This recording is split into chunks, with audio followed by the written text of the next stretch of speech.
opens at the Ohio State Fair in Columbus, where the main character arrives, a skilled thief with a British accent known only as Parker. He's a modern-day Robin Hood, a career criminal who avoids harming innocents or stealing from the poor. Disguised as a priest, Parker leads a crew of seasoned criminals, Hardwick, the brother of a Chicago mobster, plus 4 other notorious underworld figures. Their target is the carnival's cash reserves. Parker infiltrates the local security office, distracting the guards while his clown-costumed accomplices incapacitate them. The office holds a large amount of cash from the fair's 3-day run. The criminals take employees hostage while Hardwick ignites a small, controlled fire. Outside, the fair continues uninterrupted, with no one suspecting the unfolding crime. When one hostage begins to panic, Parker reassures him they have no intention of killing anyone. Through flashbacks, we learn the job was proposed by Hurley, an aging thief and father to Claire, Parker's love interest. While Claire believes Parker barely knows her father, in truth, Parker has worked with Hurley for years, earning his trust.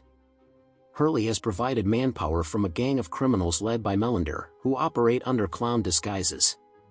The planned fire grows out of control, sparking chaos among the crowd. Amid the panic, the gang escapes with over $1 million. Their getaway is aided by Carlson, disguised as a fire chief. But later, in an abandoned industrial zone, Parker accuses Hardwick of botching the plan. He had delayed the fire after spying on female firefighters, setting it dangerously near propane tanks, increasing the risk and police attention. The rest of the crew arrives, and as they drive down a rural road, Melander suggests another job, promising Parker a $1 million share. Parker refuses, preferring his agreed $200,000 and an exit from the business. But this seals his fate. The others plan to kill him. Parker quickly senses danger, wounds Carlson, but is shot by Melander and forced out of the car. Hardwick is ordered to finish him. He shoots Parker and dumps him in a pond.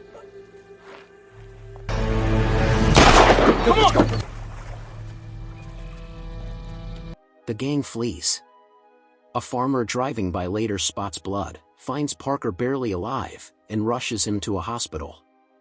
When Parker wakes, he learns from the news that the fairground fire killed many and the thieves remain at large. Seeing police outside, he incapacitates a doctor, steals his clothes, escapes with another patient, hijacks an ambulance, and treats his wounds on the run. Determined to kill those who betrayed him, Parker recovers enough to steal clothing, tools, a gun, and a car. He robs a check-cashing store in Memphis to finance a fake identity. Call you an ambulance. Then in Houston, he pays a print shop owner, an old contact of Hurley's, for forged papers. Calling Hurley, Parker demands to know Hardwick's brother's whereabouts. Despite warnings, Hurley gives him a bar location in New Orleans. There, Parker roughs up security and confronts Hardwick's brother, who reveals Melander's gang is in Palm Beach, Florida. Realizing his loved ones are at risk, Parker calls Claire and Hurley, urging them to leave town.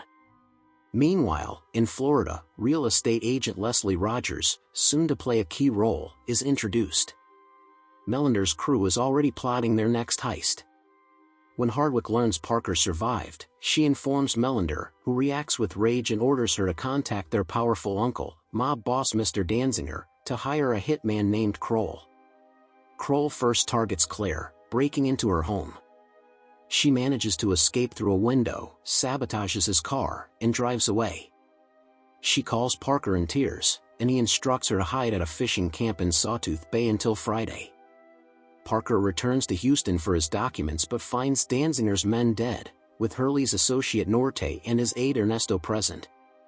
Realizing Ernesto is a mole, Parker wounds him and forces Norte to execute the mobsters, leaving incriminating evidence. Later, Hurley offers Parker a share of the previous robbery, claiming Danziger wants peace, but Parker knows no Chicago boss would pay off a threat. Rejecting the offer, Parker presses on with his revenge. Using his new alias, Daniel Parmitt, an escaped convict, Parker pretends to shop for luxury property in Palm Beach, with Leslie as his agent. He visits Claire one last time, intending to end things for her safety. While scouting, he notices a suspiciously overpriced $1.2 million home bought by Rodrigo, Melinder's post-heist hideout. Leslie's curiosity about Parker grows. She investigates his finances but finds no transactions. Financial troubles of her own deepen. Meanwhile, Kroll kills Norte. Parker later breaks into the Rodrigo house, finds their weapons stash, and booby-traps the property. Leslie catches him afterward, and after ensuring she isn't wired, Parker listens as she offers to work with him for a cut. They agree to team up, and Parker explains Melinder's plan, a $57 million diamond heist from socialite Miriam Hop Clinton's auction. Leslie is nervous but committed. Leslie kisses Parker, but he stops it from going any further.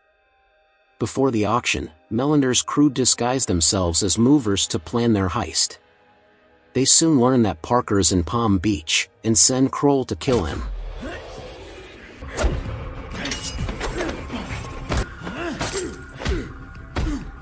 After a bloody fight, Kroll stabs Parker through the hand, but ends up falling from a balcony and dying.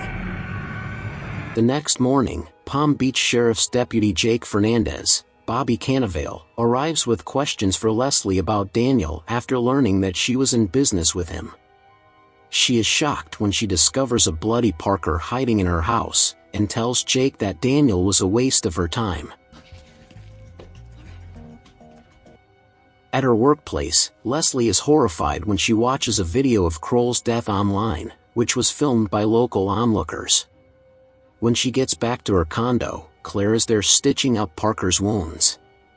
Leslie is hurt, believing she had a chance to be with Parker romantically. Claire goes back into hiding at the fish camp.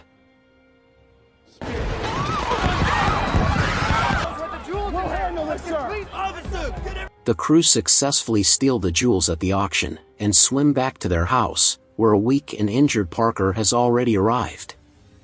Worried that Parker might get hurt, Leslie makes her way to the house and begins snooping around the garden. She is found and taken inside, where the crew abuse and grill her with questions, assuming she is working with Parker. Melinder finds Parker and a fight ensues.